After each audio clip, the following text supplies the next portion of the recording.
কালকে যদি বনি ইসরায়েল মসজিদ আল আকসা ধ্বংস করে দেয়, কালকে যদি তারা ওখানে থার্ড টেম্পল বানানো শুরু করে, তাদের তৃতীয় মন্দির বানানো শুরু করে, কে কি করবে বলেন? যাদের কথা এতক্ষণ বললাম, এরা কে কি করবে? কেউ কিচ্ছু করবে না। এটা বাস্তবতা। খালাস, এর চেয়ে খারাপ আর কোনো পরিস্থিতি হতে পারে না।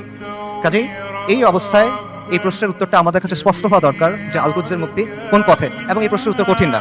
এই প্রশ্নটাও সহজ, প্রশ্নের উত্তরও সহজ। আল্লাহ আযজা ওয়া জাল কোরআনে এই প্রশ্নের উত্তর দিয়ে দিয়েছেন। আমাদের ইতিহাস থেকে এই প্রশ্নের উত্তর স্পষ্ট। আপনি মার কথা চিন্তা করেন যে বাচ্চার জন্য আটা আনতে গেছে, কারণ বাচ্চা ক্ষুধায় কাঁদতেছে, বুঝে না তো, আটা আনতে গেছে, এসে দেখে সবাই মারা গেছে। ওই মার কথা চিন্তা করেন যে গেছে, যে তার পুরো ফ্যামিলি মারা গেছে, সে জিজ্ঞেস করছে আমাকে লাশগুলো দাও, আমি দাফন কি করব?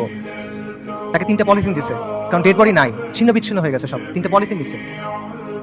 আপনারা ওই বাচ্চাটার কথা চিন্তা করেন, বিল্ডিং ধসে পড়ছে, খুলি ফেটে গেছে, কোটর থেকে চোখ বের হয়ে আসছে, এবং ওই নিষ্প্রাণ চোখ এই নিষ্প্রাণ পৃথিবীর দিকে তাকায় আছে।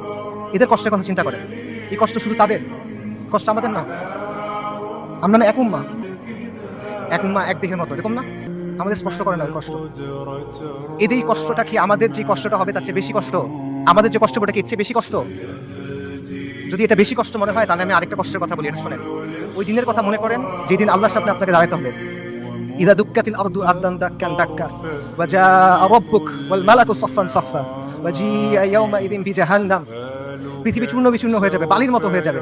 আপনার প্রতিপালক আসবেন এবং মালাইকারা আসবে সারিবদ্ধভাবে, এবং জাহান্নামকে আপনার সামনে আনা হবে। ওই দিন আল্লাহ আপনাকে প্রশ্ন করবেন, আমাদেরকে প্রশ্ন করবেন, কি জবাব দিবেন? আল্লাহকে বলেন। ফায়াউমাইযিন লা ইউআযযিবু আযাবাহু আহাদ ওয়া লা ইউথিকু ওয়াসাকাহু আহাদ। আল্লাহ ওই দিন যেভাবে আযাব দিবেন ওভাবে আর কেউ দেয়া নাই। আল্লাহ ওই দিন যেভাবে বাঁধবেন ওভাবে আর কেউ বাঁধে নাই। কি বলবেন আল্লাহকে তখন?